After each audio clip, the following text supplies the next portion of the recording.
किती बिल केली माझी डॉक्टरने किती बिल केली आपल्या नजरेने काय बोलतो तुम्ही किती बिल केली किती बिल कधी टाकली माझं पीएसआयची तयारी करतो पीएसआयचे सगळं पास होत नाही जाऊन मारला ना आपण जेव्हा सांगायला आम्ही नाही काय मुलाचं काय काय मुलं लावलं नाही बरे मुला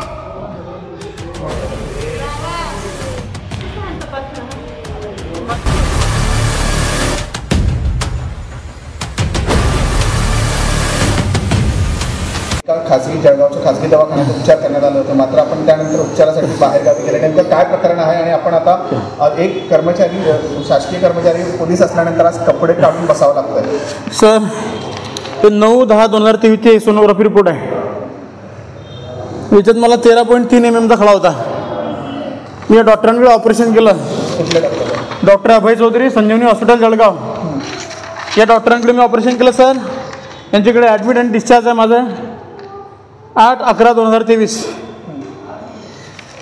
यांनी माझ्या पोटात नळी टाकली भाऊ ऑपरेशन केल्यानंतर स्टेंट टाकतात ती यांनी माझी 1 जानेवारीला स्टेंट काढली पोटातून 1 जानेवारीला स्टेंट काढल्यानंतर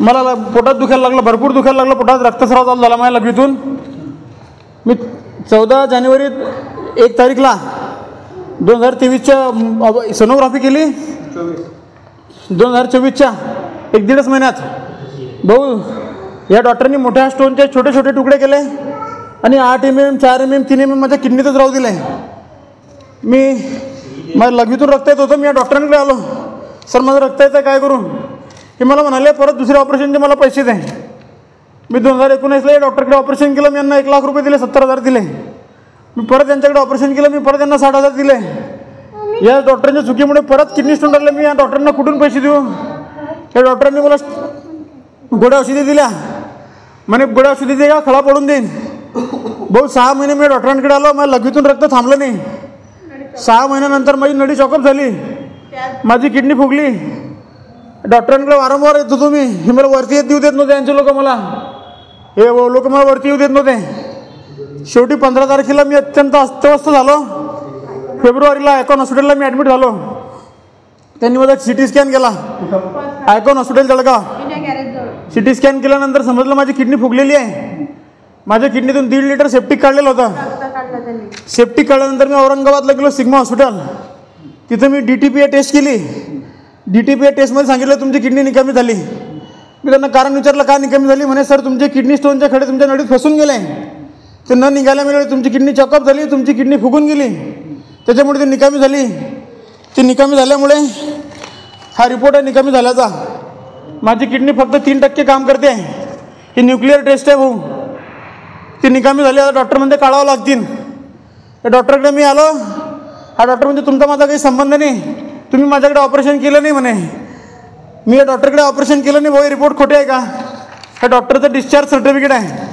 ते डॉक्टर म्हणतात तुम्ही माझ्याकडे ऑपरेशनच केलं नाही मी जबाबदार नाही डॉक्टरला म्हटलं माझी किडनी काढायचा तरी खर्च द्या जो असेल 3-4 लाख 5 लाख 10 लाख तो बी द्यायचं नाही म्हणतो माणूस एका किडनीवर आयुष्य जगतो म्हणे मनुष्य तुम्ही माझ्या हॉस्पिटलला आलेच नाही मग हे डिस्चार्ज सर्टिफिकेट कशाचं आहे हे डॉक्टरकडे मी हे सोनोग्राफी रिपोर्ट हे ऑपरेशन हे कशाचं आहे भाऊ किडनी काढायचं कोणत्या डॉक्टरने सांगितलं कुठल्या गावात आपण हे केलेलं हे डॉक्टर सरोदे मी यांच्याकडे ट्रीटमेंट चालू होती म्हणजे आयकॉन हॉस्पिटलला जळगाव त्यानंतर कुठे हे म्हणतात मी आयकॉन हॉस्पिटलला ॲडमिट होतो तिथून ते किडनी तज्ञाकडे मला त्यांनी पाठवलं डॉक्टर सरोदे सचिन सरोदे हे म्हणतात तुमची सर किडनी फेल झालेली आहे काढावं लागेल ही किडनी माझी फेल करून टाकली आहे डॉक्टरांनी आणि किडनी काढायचं कोण सांगताय हे डॉक्टर सचिन सरोदे आणि आयकॉन हॉस्पिटल जळगाव त्यांचं म्हणणं आहे किडनी जर 15%च्या वरती काम करत नसेल तर ते फेल होते औरंगाबादला माझी किडनी फक्त 3% काम करते भाऊ औरंगाबादच्या लोकांनी काय सांगितलं ते तिथं मी न्यूक्लिअर टेस्ट केली तिथे हे किडनीची टेस्ट असते किडनी चालू आहे की निकामी झाली ही DTPA मी टेस्ट केली न्यूक्लिअर त्या टेस्टमध्ये माझी किडनी फेलची हे फेल दिलं साहेब त्यांनी मला किडनीच्या बदल्यात किडनी पाहिजे काय मागणी आता तुमची माझी मागणी सर अशी आहे मग किडनी गेली मग भरपाई द्या मग ही किडनी काढण्याचा खर्च द्या माझा जीव जातो माझा अवयव गेला ते म्हणताय माझा एक अवयव गेला साहेब माझे BP हाय होते माझ्या प्रकृती स्वास्थ्याचा विषय माझी मुलं लहान आहे माझे मुलं लहान लहान, माझं वय 35-36 वर्ष, मी किडनी फेल करून टाकले डॉक्टरांनी, मी पुढचं आयुष्य कसं जगू? दारू वगैरे काहीच घेत आणि ते मला कुठलं व्यसन नाही. हे डॉक्टर उर्मट आहे, यांचे मला हाकलून देतात, यांचे लोक मला याचं वरती घेत नाही. आले होते शासकीय जे आहे पोलीस दलामध्ये आहे, त्यांची किडनी फेल होण्याची चर्चा त्यांनी सांगितलेली आहे. नेमकं काय प्रकरण आहे, कधी ॲडमिट झाले होते, किती फीज लागली होती? बरोबर, सगळं सांग. 2019ला मी सगळ्यात प्रथम यांचं ऑपरेशन केलं होतं डाव्या किडनीचं. त्याला RIRS सर्जरी केली होती डावी साईडचं, बरोबर. 2019ला मी ऑपरेट केल्यानंतर त्यांना बाकीचा काही प्रॉब्लेम नाही, मध्ये मध्ये ते यायचे, पेन हलकं फुलकं पेन राहायचं. तेव्हा 2023 नोव्हेंबरला ते सडन एकदम कोलॅप्स स्टेटमध्ये आले. 7 नोव्हेंबर 2023 त्या टायमाला ते आले. तेव्हा त्यांना सिव्हिअर दोघं किडनीमध्ये पेन चालू होता. सोनोग्राफी केली. सोनोग्राफी केल्यावर उजव्या किडनीच्या तोंडावर 14 mm चा स्टोन अडकलेला होता. 14 mm चा स्टोन अडकलेला होता, तर त्यांना मी ऑपरेट सांगितलं होतं. पण म्हटलं मला काही कारणात मी बाहेरगावी जातो आहे, तर तुम्ही दुसरीकडे करून घ्या. तर ते म्हणे नाही, आपण गावाकडचे, तर मागचंही ऑपरेशन आपण केलं आहे, तर हे ऑपरेशन तुम्हीच करा. आणि त्या संदर्भात बोलणंही झालं. तर मी दुसऱ्या दिवशी सकाळी म्हणजे 8 नोव्हेंबरला मी त्यांचं ऑपरेट केलं. 14 mm स्टोन होता. त्याच्यानंतर 9 नोव्हेंबरला माझ्यामध्ये ते आयकॉनला ॲडमिट झाले, कारण की मी आउट ऑफ स्टेट होतो, तर मी ते तिकडे ॲडमिट झाले. मग त्याच्यानंतर ते डिसेंबरमध्ये मला आले आणि मी DJ स्टेंट जो टाकलेला असतो तो काढला. DJ स्टेंट काढल्यानंतर त्यांना थंडी ताप उक्का काही आलं जानेवारीमध्ये. मग जानेवारीमध्ये ते माझ्याकडे आले. एक्झॅक्ट डेट नाही माहिती, पण 12 किंवा 14 जानेवारीच्या दरम्यान ते माझ्याकडे आले. तेव्हा त्यांनी सोनोग्राफी केला आणि सोनोग्राफीमध्ये 6 mm चा स्टोन आढळला. ते म्हणजे त्याच्यामुळे मला त्रास होतो आहे. ह्या मागच्या ऑपरेशनचं आमचं 70,000चं पॅकेज ठरलं होतं. त्यांनी 45 दिले होते. 25,000चा चेक दिला होता. ते म्हणे दादा आपण ओळखीचेच आहे, 45चा चेक द्या. फक्त मी तारीख टाकत नाही आहे त्याच्यावर, याच्यासाठी टाकत नाही, माझ्या अकाउंटमध्ये आता पैसे नाही आहे. म्हटलं काही प्रॉब्लेम नाही. तर तो चेक मी ठेवलेला आहे अजूनपर्यंत. त्याच्यानंतर मी ते जानेवारीत जेव्हा आले तेव्हा मी त्यांना सांगितलं की तुम्हाला कधी हे करायचं असेल, ऑपरेट करायचं आहे, तर रिमाइंडर अमाऊंट देऊन द्या, मी ते करून देतो. नॉर्मली शासकीय योजनेमध्येही महात्मा ज्योतिबा फुले स्कीममध्येही कुठल्याही स्टोनचं PCNL किंवा किडनी स्टोन ऑपरेट केला तर less than 6 mm is acceptable. That is the government. त्याच्यानंतर ते डायरेक्टली माझ्याकडे नोव्हेंबरला आले.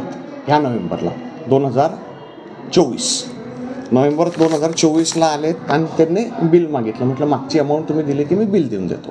मग तेव्हाही ते फार ॲरोगंटली बोललेत की तुमच्याशी मी माणुसकीने वागतोय म्हणून तुम्ही माझा म्हणे जास्त हे करताय. म्हटलं बाबा पण तुम्हाला आता काही त्रास आहे? त्रास नाही म्हणते, मध्ये मध्ये होत राहतो, पण म्हणे मी पैसे देत नाही म्हणून तुम्ही मला त्रास देताय म्हणे. म्हटलं अरे बाबा बिल जेव्हा मी जितकं झालेलं आहे तुम्ही बिल देणार तर मी पक्का बिल देतो.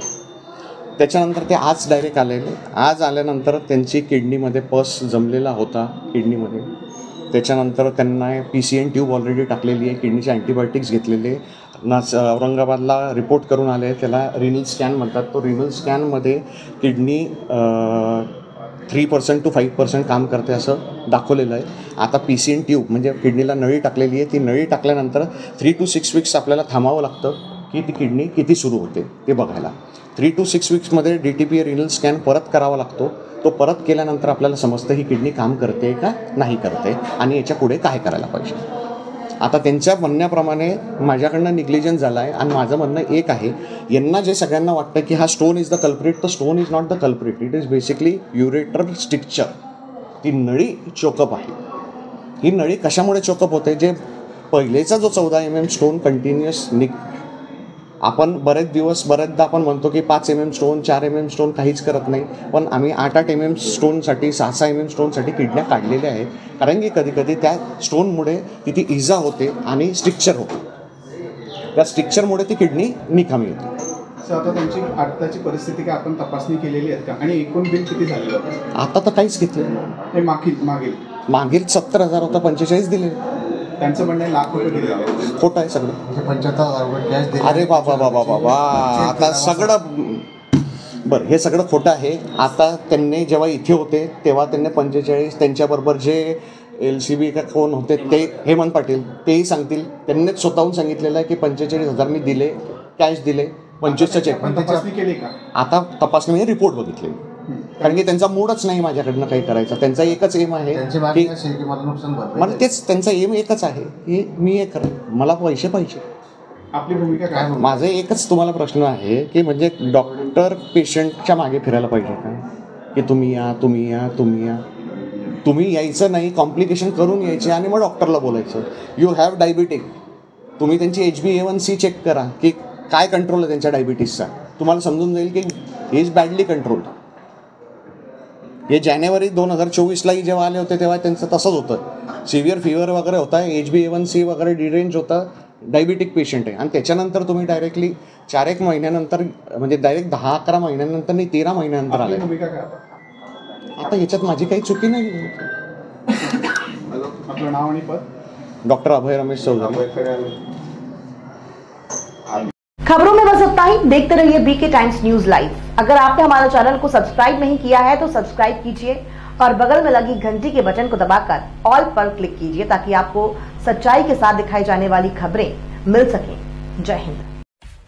सब्सक्राइब कीजिए हमारे चैनल को और बेल आइकॉन को दबाइए हमारी